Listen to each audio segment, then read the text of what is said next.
Hello guys, welcome to exam war. दोस्तों, उम्मीद करता हूँ आप सब लोग अपने अपने घरों पर फिट एंड फाइन होंगे। दोस्तों, जैसा कि आपको पता है, सीजीएल मेंस की डेट आ गई है। साथ ही साथ CHSL+2 जितने भी बचे हुए एग्जाम्स थे उनकी भी डेट्स आ गई हैं। तो it is high time for you to make your best attempt and get success. तो दोस्तों, मेरी शुभकामनाएं आपके साथ है। आप जल्दी से जल्दी सक्सेस पाए और सफल हो जाए।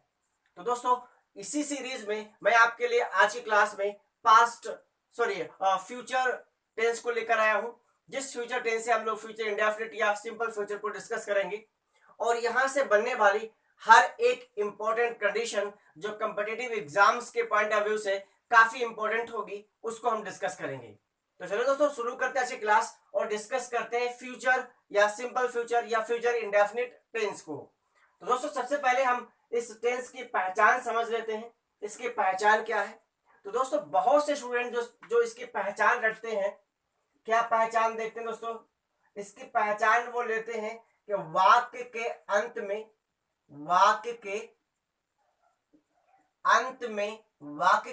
में क्या गा, गी, गे आदि शब्द। तो दोस्तों, ये जो पहचान है, ये पहचान पूरी तरीके से सही नहीं है। ये पहचान 100% सही नहीं है, क्योंकि इस फ्यूचर टेंस में कुछ ऐसे भी सेंटेंसेस आएंगे जिनकी कंडीशन फ्यूचर की होगी, लेकिन वो गा गी गे से अंत उनका नहीं होगा। जैसा कि हम लोगों ने ये कुछ सेंटेंसेस लिखे हैं। जैसा हम लिखा है, वे अगले महीने मुंबई जा रहे हैं। तो ये रहे हैं लास्ट में है, लेकिन बात प्रेजेंट जैसी लग रही, प्रेजेंट कंटिन्यूअस जैसी लग रही है, लेकिन एक्चुअल में ये फ्यूचर का टेंस है। तो ऐसी कंडीशंस हमको समझनी पड़ेगी ताकि हम लोगों को फ्यूचर सिंपल फ्यूचर में या फ्यूचर टेंस को फ्रेम करने में बिल्कुल भी दिक्कत ना हो। तो आइए हम समझते हैं उन कंडीशंस को, कौन कौन सी वो कंडीशंस है जब हमें सिंपल फ्यूचर या फ्यूचर टेंस को फ्रेम करना है। तो दोस्तों, कंडीशन नंबर 1 है। कंडीशन नंबर 1 क्या है दोस्तों? कंडीशन नंबर 1, सबसे पहले अगर हम इस टाइप के सेंटेंसेस को डिस्कस कर रहे हैं, जैसा क्वेश्चन नंबर 7 में लिखा है, जहां पर हमने बात की है वे अगले महीने मुंबई जा रहे हैं, लास्ट में रहे हैं। तो इसको अगर आप ऊपर से देखेंगे तो ये प्रेजेंट कंटिन्यूअस लगेगा, लेकिन एक्चुअल में प्रेजेंट कंटिन्यूअस नहीं है। तो प्रेजेंट कंटिन्यूअस के जैसा दिखने वाला सेंटेंस जिसके लास्ट में रहा है, रही है, रहे हैं, अगर उसमें फ्यूचर का टाइम गिवन है, क्या गिवन है? फ्यूचर का टाइम। क्या गिवन है दोस्तों? फ्यूचर टाइम गिवन है। तो वो फ्यूचर टाइम की वजह से वो सेंटेंस फ्यूचर इंडेफिनिट या सिंपल फ्यूचर में फ्रेम होगा। पहली बात। अब दोस्तों, दूसरी बात क्या है? दूसरी बात, जो फ्यूचर के प्लान होंगे कैसे होंगे दोस्तों? फ्यूचर प्लान, या जो फ्यूचर की संभावना होगी, फ्यूचर प्लान। फ्यूचर प्लान जैसे हमने लिखा है, मैं बिजनेस शुरू करने वाला हूं, ये फ्यूचर का प्लान है या ऑब्जेक्टिव है। तो ऐसे केसेस को भी हम लोग फ्यूचर में ही राइट करेंगे, लेकिन यहां पर लास्ट में क्या है? वाला है। तो इस डेफिनेशन के अनुसार देखेंगे तो ये इससे फिट नहीं बैठेगा, बट एक्चुअल में ये फ्यूचर टेंस ही है। अच्छा दोस्तों, अगला क्या है? हमें हर कीमत पर सफलता पानी है। तो दोस्तों, इसमें क्या है? फ्यूचर ऑब्जेक्टिव है। क्या दोस्तों है? इसमें है future objective. Future objective, objective का मतलब हमारा ऑब्जेक्ट है फ्यूचर में हमें क्या करना है? फ्यूचर में हमें हर हालत में या हर कीमत पर सफलता पानी है। तो दोस्तों, ये कुछ कंडीशंस हैं जब हमें कंडीशन के अकॉर्डिंग सेंटेंस में पढ़कर उसमें बात क्या बोली गई है उसके अकॉर्डिंग ये डिसाइड करना है कि टेंस फ्यूचर का है या नहीं है। तो दोस्तों, ये तो हो गई वो कंडीशंस। अच्छा, इसके अलावा कुछ और इंपॉर्टेंट पॉइंट्स हैं जिनको हमें फ्यूचर टेंस को फ्रेम करते टाइम पे याद रखना है, और वैसी गलती हमें कभी भी फ्यूचर टेंस में नहीं करनी है। पहली चीज, फ्यूचर में अगर अपना सेंटेंस इफ या व्हेन से स्टार्ट हो रहा है, सेंटेंस की शुरुआत इफ या व्हेन से हुई है, तो वो सेंटेंस कभी भी फ्यूचर में नहीं जाएगा। ऐसा कोई भी सेंटेंस जिसकी शुरुआत इफ या व्हेन से हुई है वो फ्यूचर में नहीं रहेगा। किस में नहीं रहेगा दोस्तों? उसको कभी भी आप फ्यूचर में फ्रेम नहीं करना। और दूसरी बात, अगर सेंटेंस में कहीं पर अनटिल या अनलेस यूज है तो वो सेंटेंस भी फ्यूचर में नहीं जाएगा, क्योंकि अनटिल और अनलेस का फ्यूचर में यूज नहीं होता है, इस बात को भी आप ध्यान रखिएगा। तो ये दो पॉइंट हैं जब हमें फ्यूचर टेंस फ्रेम नहीं करना है, इनको भी आप कहीं पर आप नोट करें और इनको आप हमेशा हमेशा याद रखें। ये बड़े ही इंपॉर्टेंट पॉइंट है स्पेशली कॉम्पिटिटिव एग्जाम्स के लिए। अब दोस्तों हम लोग इसके रूल्स देख लेते हैं। दोस्तों रूल्स क्या है, सबसे पहले हमें यूज करना सब्जेक्ट और उसके बाद में विल या शैल में से कोई एक्ट एक, और फिर वर्ब का फर्स्ट फॉर्म, मेन वर्ब का फर्स्ट फॉर्म, उसके बाद में ऑब्जेक्ट, और उसके बाद में अदर वर्ड्स जो रिमेनिंग वर्ड्स होते हैं उनको ऐड करना है। तो दोस्तों ये सिंपल फार्मूला हो गया, ये इंटरोगेटिव का फार्मूला हो गया। इंटरोगेटिव सेंटेंस अगर क्या से शुरू हुआ है, जैसा कि हमने सेंटेंस नंबर 3 लिखा है, तो ऐसे सेंटेंसेस में सबसे पहले हम विल या शैल में से कोई एक यूज करेंगे, फिर सब्जेक्ट यूज करेंगे, उसके बाद में वर्ब, तो फिर उसके बाद में हम जैसा रूल लिखा है वैसे प्रोसीड करेंगे। अब दोस्तों यहाँ पर विल और शैल का जो डिसीजन कर लेते हैं, विल कहां पर यूज करेंगे, शैल कहां पर यूज करेंगे। दोस्तों जितने भी first person pronoun I we इनके साथ यूज करेंगे हम लोग शैल, क्या यूज करेंगे दोस्तों, शैल यूज करेंगे। और रेस्ट जितने भी पर्सन्स हैं, चाहे वो सेकेंड पर्सन यू हो या थर्ड पर्सन हो, यू, ही, शी, इट, दे, या कोई नेम, इन सब के साथ हम क्या यूज करेंगे दोस्तों, विल यूज करेंगे। बट मॉडर्न इंग्लिश में आजकल अफर्मेटिव सेंटेंसेस में विल और शैल का डिफरेंस बिल्कुल खत्म हो गया है, ना के बराबर है। तो आई के साथ आप विल यूज करें या वी के साथ विल यूज करें तो वो भी गलत नहीं होगा, बट सिर्फ सिंपल सेंटेंसेस में, अफर्मेटिव सेंटेंसेस में, नेगेटिव सेंटेंसेस में वो रूल अप्लाई नहीं होगा। इस बात को आप कहीं पर नोट आउट कर लीजिएगा। तो दोस्तों ये हमने विल और शैल की बात कर ली, और अब हम जरा इस फॉर्मूले को लिखे हुए सेंटेंसेस में अप्लाई करके देखते हैं। तो दोस्तों अप्लाई करते हैं इस फॉर्मूले को इन सेंटेंसेस में। तो सबसे पहले हम लिखा वह आज 6 बजे आएगा, वह आज 6 बजे आएगा। तो सबसे पहले हमें जरूरत है किसके, सब्जेक्ट की। तो सब्जेक्ट क्या है, वह, और फिर उसके बाद में विल शैल तो हम लगा ही लेंगे कोई एक मॉडल वर्ब। अब हमें जरूरत पड़ेगी मेन वर्ब के फर्स्ट फॉर्म की, तो वर्ब क्या है, आएगा। तो अब दो चीजें हमको मिल गई, सब्जेक्ट मिल गया, वर्ब मिल गया। प्रोसीड करते हैं। तो सबसे पहले हमने लिखा वह की इंग्लिश हुई ही, क्या हुई दोस्तों, ही, और ही थर्ड पर्सन है, इसके लिए हम क्या यूज करेंगे, विल। क्या यूज करेंगे दोस्तों, ही विल। तो ही विल हो गया, हमने सब्जेक्ट यूज कर दिया, विल यूज कर दिया। अब बारी है फर्स्ट फॉर्म की। तो वर्ब का फर्स्ट फॉर्म है आना, आएगा मतलब आना, और आने की इंग्लिश है कम। ही विल कम, वह आएगा। अच्छा क्या कब आएगा, आज 6 बजे। कितने बजे आएगा, 6 बजे आएगा। एट 6 o'clock, एट 6 o'clock, 6 बजे आएगा। अच्छा 6 बजे कब के हैं, आज के, इसका मतलब टुडे, एट 6 o'clock टुडे। तो दोस्तों ये बड़ी ही आसानी से सेंटेंस फ्रेम हो गया, he will come at 6 o'clock today, वह आज 6 बजे आएगा। तो उम्मीद करता हूं इस फॉर्मूले को हम लोगों ने इस सेंटेंस में कैसे यूज किया, ये बात आपको अच्छे से समझ में आई होगी। अब दोस्तों सेकेंड सेंटेंस लेते हैं। सेकेंड सेंटेंस में क्या लिखा है, हम अपना बहुमूल्य समय बर्बाद नहीं करेंगे। अब दोस्तों यहां पर इस सेंटेंस में हमने नेगेटिव पॉइंट को लिया है, और नेगेटिव सेंटेंसेस को फ्रेम करने के लिए हम विल या शैल के और मेन वर्ब के बीच, दोनों के बीच में नॉट यूज करते हैं। विल नॉट कम या शैल नॉट कम, ऐसा इसका नेगेटिव बनेगा। तो अब इसको हम फ्रेम करते हैं। तो सबसे पहले हमें क्या यूज करना, सब्जेक्ट। सब्जेक्ट क्या है दोस्तों, हम। क्या है दोस्तों, हम। तो सबसे पहले हम लिखा वी, हम की इंग्लिश क्या होती है दोस्तों, वी, और वी फर्स्ट पर्सन है, इसीलिए हम इसके साथ क्या यूज करेंगे, शैल, वी शैल। अब दोस्तों ये सेंटेंस नेगेटिव भी है। सेंटेंस कैसा है, सेंटेंस नेगेटिव है, तो नेगेटिव सेंटेंस को ले जाने के लिए हम विल या शैल के बाद नॉट यूज करेंगे, और ये नॉट मेन वर्ब से पहले होना चाहिए। और अब हम यूज करेंगे मेन वर्ब को। मेन वर्ब दोस्तों क्या है, बर्बाद करना। बर्बाद करने की इंग्लिश क्या होती है दोस्तों, वेस्ट करना। तो इसकी इंग्लिश लिखेंगे हम waste. We will not waste, हम वेस्ट नहीं करेंगे, बर्बाद नहीं करेंगे। क्या बर्बाद नहीं करेंगे, अपना बहुमूल्य समय। तो अपने की इंग्लिश वी के साथ लगाते are, O U R, R, और बहुमूल्य समय की इंग्लिश होगी प्रीसियस टाइम। क्या इंग्लिश होगी दोस्तों? Precious time. तो दोस्तों ये बड़ी ही आसानी से सेंटेंस फ्रेम हो गया। क्या फ्रेम हुआ? We shall not waste our precious time. हम अपना बहुमूल्य समय बर्बाद नहीं करेंगे। उम्मीद है आपको इस फार्मूले को हमने सेंटेंस में कैसे अप्लाई किया, अच्छी तरीके से आपको समझ में आया होगा और आगे आप इसको अप्लाई कर सकते हैं। तो चलिए दोस्तों अब देखते हैं क्वेश्चन नंबर 3। क्वेश्चन नंबर 3 क्या है दोस्तों? क्वेश्चन नंबर 3 है, क्या वे सफलता पाने के लिए अथक प्रयास करेंगे?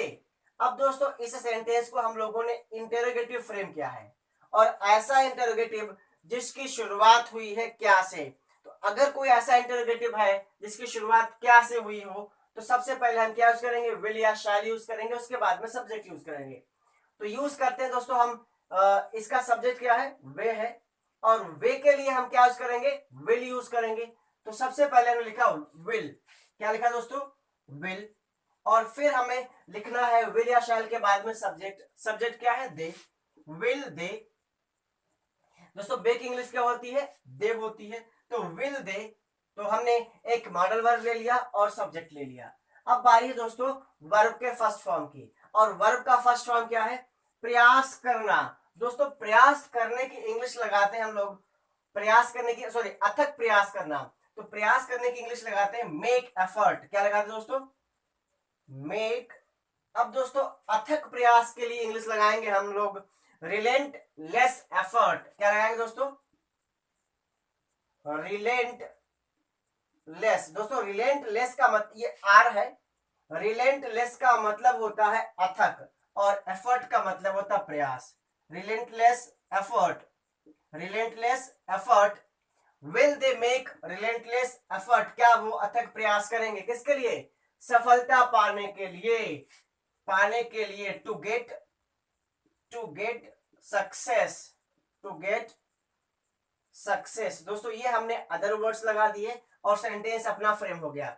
सब्जेक्ट सॉरी सबसे पहले हमने मॉडल वर्ब यूज किया, फिर हमने सब्जेक्ट यूज किया, फिर हमने वर्ब का फर्स्ट फॉर्म यूज किया और फिर हमने यूज किया इसका ऑब्जेक्ट रिलेंटलेस एफर्ट, अथक प्रयास। किसके लिए? टू गेट सक्सेस, सफलता पाने के लिए। तो दोस्तों उम्मीद है आपको ये बात समझ में आई होगी कैसे हमने इस फार्मूले में इस फार्मूले को कैसे हमने अप्लाई किया। तो दोस्तों अब देखते हैं क्वेश्चन नंबर 4 और उसको ट्रांसलेट करते हैं इंग्लिश में। दोस्तों क्वेश्चन नंबर 4 क्या है? सेंटेंस नंबर 4 क्या है दोस्तों? सेंटेंस नंबर 4 है, हमें हर कीमत पर सफलता पानी है। हमें हर कीमत पर सफलता पानी है। दिखने में दोस्तों ये प्रेजेंट जैसा लग रहा है बट एक्चुअल में प्रेजेंट है नहीं। अब दोस्तों इस सेंटेंस को हमें अलग फार्मूले से फ्रेम करना है। तो दोस्तों इसका फार्मूला मैं यहां पर लिख देता हूं। क्वेश्चन नंबर 4 का फार्मूला क्या लिख देता हूं? सबसे पहले हमें लिखना है सब्जेक्ट और फिर यूज करना है हैज या फिर हैव और फिर लिखना है infinitive to plus V1, to plus V1। तो इस फार्मूले को हमें यूज करना है। जितने भी सिंगुलर सब्जेक्ट होंगे उनके साथ हैज यूज करेंगे, जितने भी प्लूरल सब्जेक्ट होंगे उनके साथ हम हैव यूज करेंगे।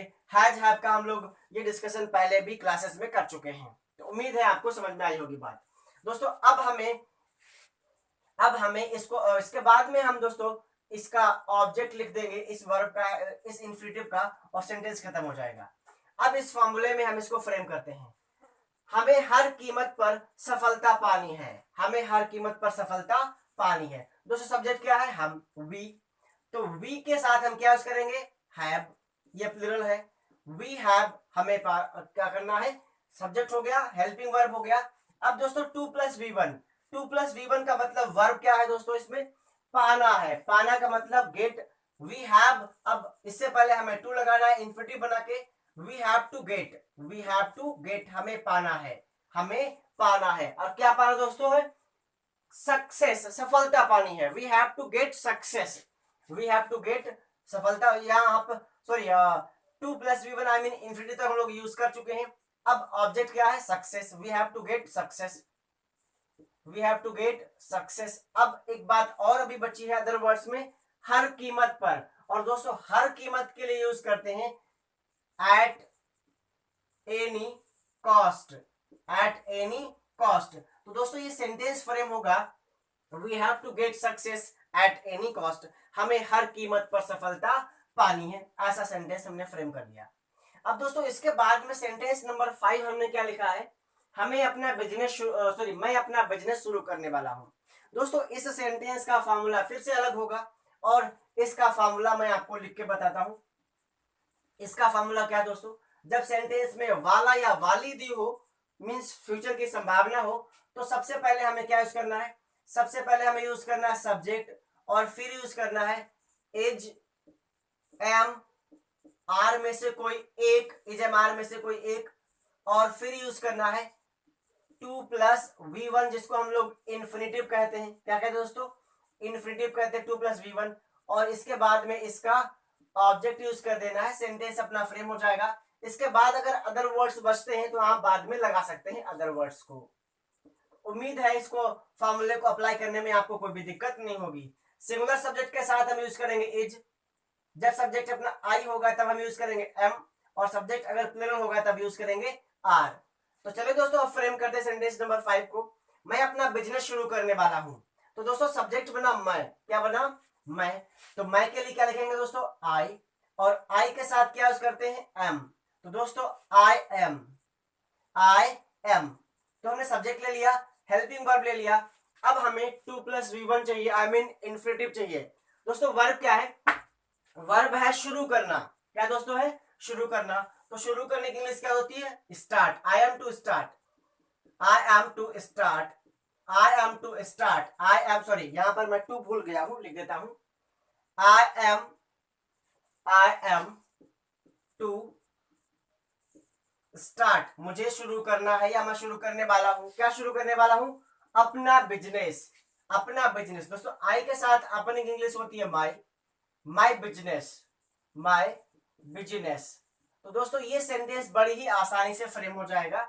आई am to start my business, मुझे अपना मैं अपना बिजनेस स्टार्ट करने वाला हूं या मैं अपना बिजनेस शुरू करने वाला हूं। दोस्तों ऐसे जो सेंटेंसेस होते हैं, ऐसे सेंटेंसेस को इंग्लिश में फ्रेम करने के लिए स्टूडेंट्स को अक्सर दिक्कत होती है। तो उम्मीद है आज के बाद आपको वो उस दिक्कत का सामना करना नहीं पड़ेगा, ऐसी कोई प्रॉब्लम आपके सामने अब नहीं आएगी। तो चलो दोस्तों देखते हैं क्वेश्चन नंबर 7। वह एक रुचिकर कहानी लिखने ही वाली है। दोस्तों यहाँ पर भी वाला है, यहाँ पर भी वाली है, तो लगभग कहानी सेम है, लेकिन डिफरेंस इतना है कि यहाँ पर ही लगा है। क्या लगा दोस्तों, ही लगा है। तो जब वाला या वाली हो तो is am are plus to plus V one होगा, और जब इसके साथ में ही लगा हो तो इज एम आर के बाद में अबाउट लगा देंगे। क्या लगा देंगे दोस्तों, अबाउट लगा देंगे, बस बाकी चीज से रहेगी। तो इसको जरा फ्रेम करते हैं दोस्तों। वह एक रुचिकर कहानी लिखने वाली है, वाली है का मतलब ये लड़की है, और लड़की के लिए क्या लगाएंगे दोस्तों हम लोग शी। क्या लगाएंगे दोस्तों शी, और ये सिंगुलर है तो इसके साथ में क्या करेंगे दोस्तों हम लोग इज, शी इज। और दोस्तों यहाँ पर जो ही लिखा है, इस ही के लिए हम क्या लिखेंगे about, she is about to, she is about. और अब हमें टू प्लस वी वन को यूज करना है, तो टू तो हमने यूज कर लिया। अब देखते हैं वी वन क्या है, वर्ब क्या है दोस्तों, वर्ब है लिखना। क्या दोस्तों लिखना, तो she is about to write, to write. अच्छा क्या लिखना है उसको, ऑब्जेक्ट क्या है दोस्तों, क्या लिखना है एक रुचिकर कहानी, एक रुचिकर कहानी, एन इंटरेस्टिंग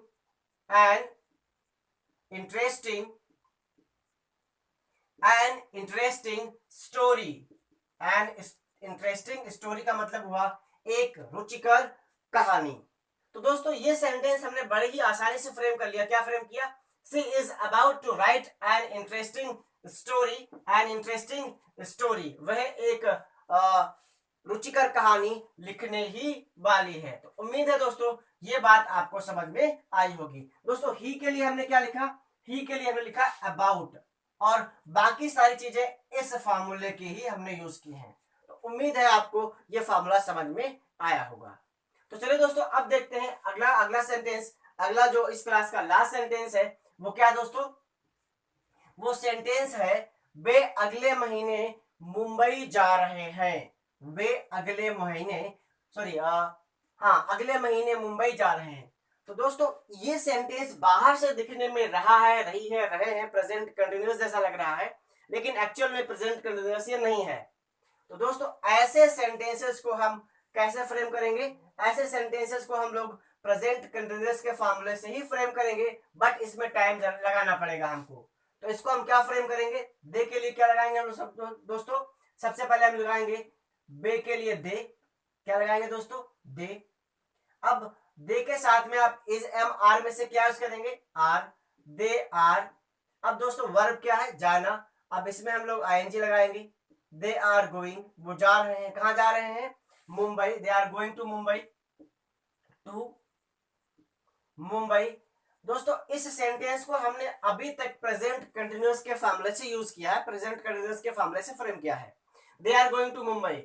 अब हमें इसको फ्यूचर में ले जाने के लिए इसमें टाइम ऐड करना पड़ेगा। कब जा रहे हैं? अगले महीने। और अगले महीने के लिए क्या दोस्तों लिखेंगे हम लोग? Next month. क्या लिखेंगे दोस्तों? Next month. They are going to Mumbai next month. अब ये फ्यूचर की बात हो गई। नेक्स्ट मंथ हमने जैसे ही लिखा ये फ्यूचर में पहुंच गया, वे अगले महीने मुंबई जा रहे हैं। तो दोस्तों उम्मीद है आपको सारे फॉर्मूले समझ में आए होंगे, कैसे कैसे हम लोगों ने फॉर्मूले बनाए हैं और कैसे कैसे हमने उनको यूज किया है। फ्यूचर में हमें क्या यूज करना है, क्या यूज नहीं करना है, ये बात आपको अभी तक समझ में आई होगी। दोस्तों अब लास्ट में आज के वर्ड की बारी है। आज का वर्ड है दोस्तों हेजीमनी। क्या दोस्तों है? आज का वर्ड है हेजीमनी। दोस्तों हेजीमनी का मतलब क्या होता है? आधिपत्य। क्या दोस्तों मतलब होता है? आधिपत्य मतलब अधिकार, अथॉरिटी। आधिपत्य मतलब क्या हुआ दोस्तों? अधिकार या अथॉरिटी, अधिकार या अथॉरिटी। दोस्तों इसका जैसा अभी चाइना और इंडिया का विवाद चल रहा है, उस जो जिस जिस पॉइंट को लेकर, जिस स्थान को लेकर विवाद चल रहा है, उस पॉइंट पर चाइना अपनी हेजीमनी दिखा रहा है। क्या दिखा रहा है? अपना आधिपत्य शो करना चाहता है, हेजीमनी शो करना चाहता है। जैसी हेजीमनी चाइना ने हांगकांग पे शो की, तिब्बत पर शो की थी, तो चाइना का अधिकार किस पे है? हांगकांग पे भी है। चाइना का अधिकार तिब्बत पर भी है। तो आधिपत्य है। तो आधिपत्य को दोस्तों इंग्लिश में क्या बोलते हैं? हेजीमनी। अच्छा इसका अपोजिट वर्ड क्या दोस्तों? इसका अपोजिट वर्ड दोस्तों, एक गलती मुझसे हुई थी, उसके लिए मैं आपसे सॉरी बोलना चाहता हूं। इंग्लिश की लास्ट क्लास में ये अपोजिट की स्पेलिंग में बाय चांस गलत लिख गया था। अपोजिट की स्पेलिंग APPOSIT है। आप इसको नोट डाउन कर लें या आप इसको ही याद रखें, ये सही स्पेलिंग है बिल्कुल। अब इसका दोस्तों अपोजिट वर्ड क्या होगा? इंपोर्टेंस। क्या होगा दोस्तों? इंपोर्टेंस। आप याद रखें ये इंपोर्टेंस नहीं है, इंपोर्टेंस है। तो इसका अपोजिट है इंपोर्टेंस, इंपोर्टेंस। तो उम्मीद करता हूं दोस्तों ये बात भी आपको समझ में आई होगी। तो दोस्तों ये थी आज की अपनी फ्यूचर सिंपल की क्लास, सिंपल फ्यूचर की क्लास या फ्यूचर इंडेफिनिट जिसको हम लोग कहते हैं। दोस्तों क्लास अगर आपको अच्छी लगी है तो इसको आप लाइक करिए, शेयर करिए। साथ ही साथ अगर आप हमारे चैनल पर नए हैं तो चैनल को भी सब्सक्राइब करें और बेल आइकन बटन को दबाना ना भूलें ताकि आपको लेटेस्ट अपडेट मिलता रहे। Thank you. जय हिंद।